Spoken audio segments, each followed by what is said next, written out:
Today I'm going to be starting a series on this bridge camera. This is the Lumix FZ300 from Panasonic. And the bridge camera is very good for people who want some professional features and they are moving from point and shoot or moving from just shooting with their phones and want a camera that has some professional features without the price tag of a professional camera.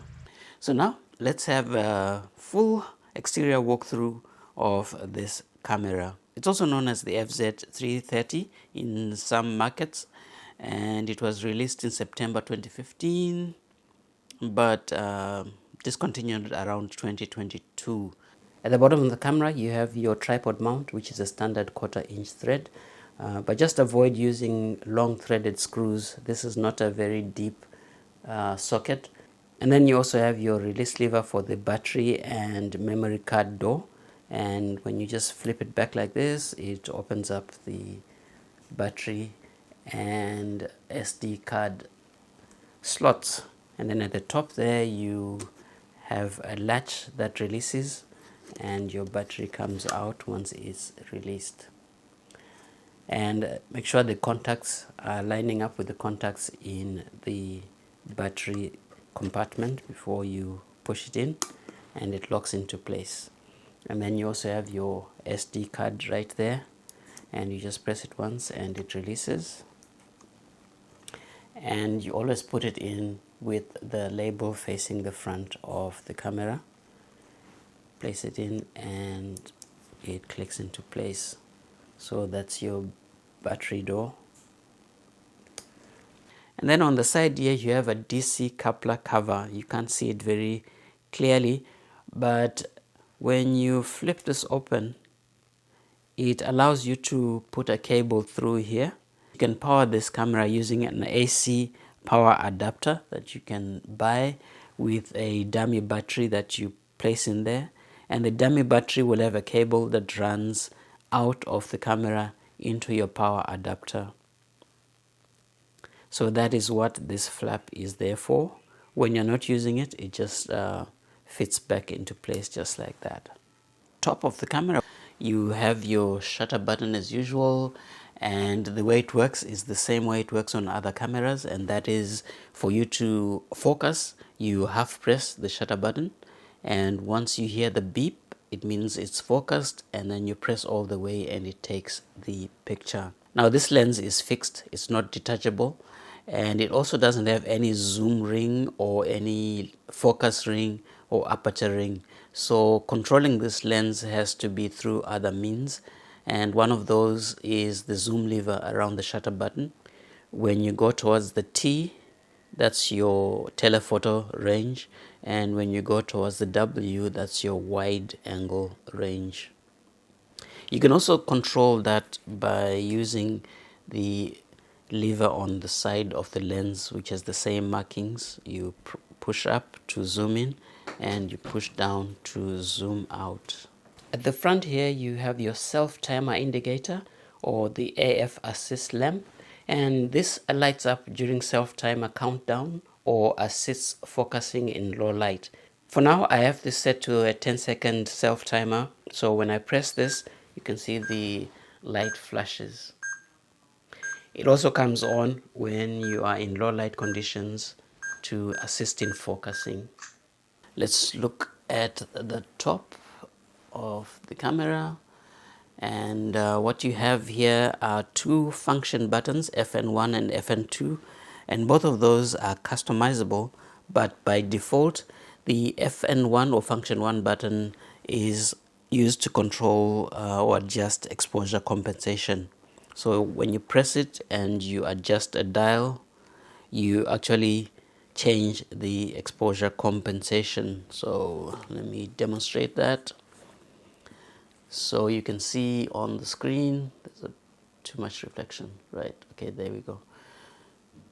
When I press it, it brings up exposure compensation, and when I move the dial, you're able to adjust and make the image darker or brighter when you're in the semi-automatic modes of the camera. So that's your exposure compensation on FN1, and on FN2 you've got your Wi-Fi. So when you press FN2, It's going to go into Wi-Fi mode just like that, and you're able to connect your camera and control it via Wi-Fi, and the Wi-Fi lamp comes on. It's a blue color, so you can actually control this camera using an app that you download. Okay, now Panasonic calls this next button the motion picture button. That's the red button. It's basically the video record start and stop button. So when you press it once, you go into video record mode.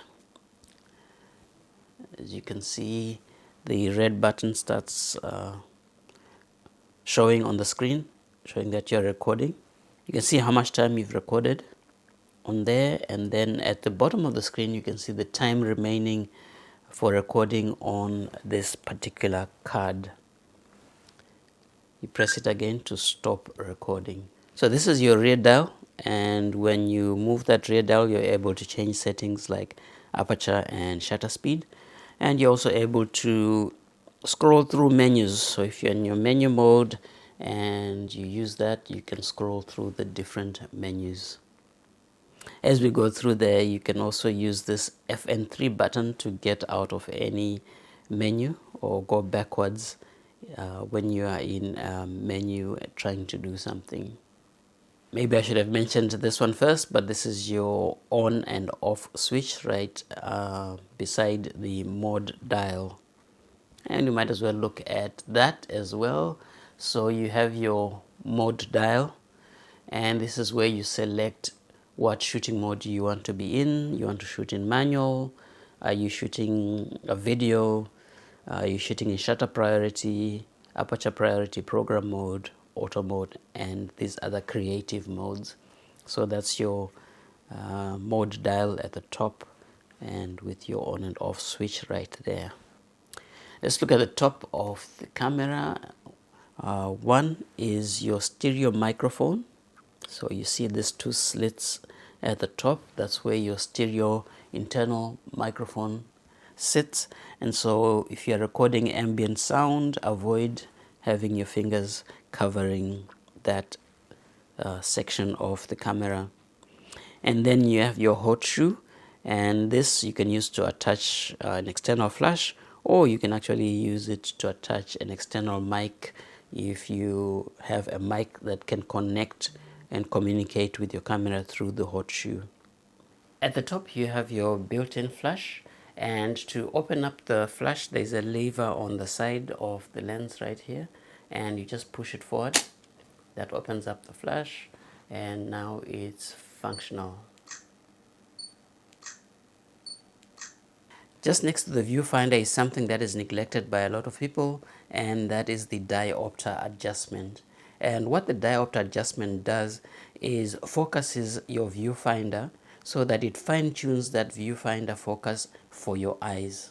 So if you find that on the LCD screen something is in focus, but you look through the viewfinder and it's not in focus, it might be because your diopter adjustment is off for your eyes. The next thing we want to look at is the fourth function button, which is on the side here, FN4, and it's got a LVF label. And what that does is it changes or toggles between the electronic viewfinder, which is this one, and the rear monitor. So if you want to use the rear monitor, you can use it. But if you want to use the viewfinder, then you just press this, and now that goes black and you can see everything through the viewfinder. And again, this is a programmable button, so you can change it to do other things that you may want it to do. If we look to the side of the camera, you have a little flap that covers your external mic input. So you can have external microphone for better audio connected to that. Unfortunately, this camera doesn't have a headphone jack, so you can't monitor what you are recording. And just below the mic, you have your speaker for playback of audio for recorded videos. If you go a little further up the front onto the barrel of the lens, you have three things there. You have your side dial, And this side dial, when the camera is in manual focus mode, then you can use this dial to focus. But you can also use it for adjusting aperture and shutter speed, but you have to customize it in the customization menu. The next one is your side button, and it's actually labeled, and it's customizable. By default, it allows you to choose the macro mode of the lens. So if you want to do macro photography, taking pictures of very small items at very close distances, then you press this and it gives you some options. But again, it's customizable. So if you want this button to do other things, you can actually customize it, and we will cover some of those customizations in later chapters of these videos. And I've already talked about this side lever that you use for zooming. You have your lens, of course, that we've briefly talked about. It's a non-removable 25 to 600 millimeter lens, and it has an f2.8 constant zoom lens. So it's really good in low light conditions, but I'd like to test it out as we go to see just how good it is. But it makes for a very good travel camera, having that range of zoom and also having it at a constant f2.8. Looking at the back of the camera, you have your articulating screen. It's a touch screen and it opens out, but also can flip around.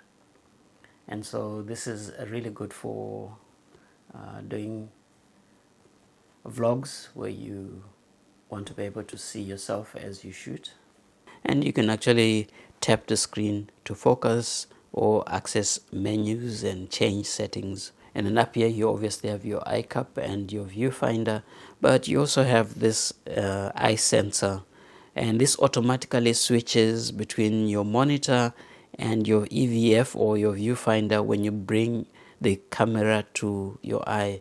So when it senses that there's something here, it switches. This is something that you have to set up in the menu. Right now it's off, so even if I do this, it doesn't sense anything.